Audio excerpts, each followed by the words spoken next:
அப்போஸ்தலர் நடவடிக்கைகளுக்கு இப்படி அழகானது ஒரு சுருக்க உரையை சொல்லலாம்.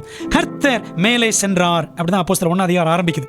ஆவியானவர் கீழே வந்தார், அப்போஸ்தலர் 2 அதிகாரம். திருச்சபை வெளியே சென்றது, உயிர்த்தெழுந்த கர்த்தரின் நாமத்தினால் வல்லமையினால் அது வெளியே சென்றபோது மாபெரும் மகத்தான காரியங்கள் அரங்கேறின. இதாங்க அப்போஸ்தலர் நடவடிக்கைகள்.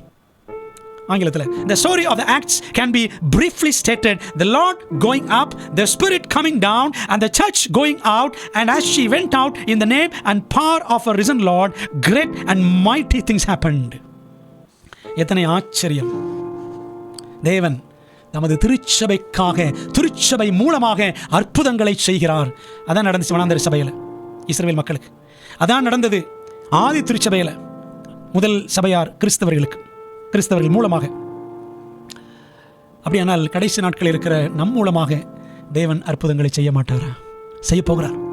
அதற்கு நாம் ஆயத்தமாக வேண்டும். நாம் ஜெபத்தோடு ஆயத்தப்பட வேண்டும். அதற்காக நாம் இந்த சத்தியங்களை படிக்கின்றோம்.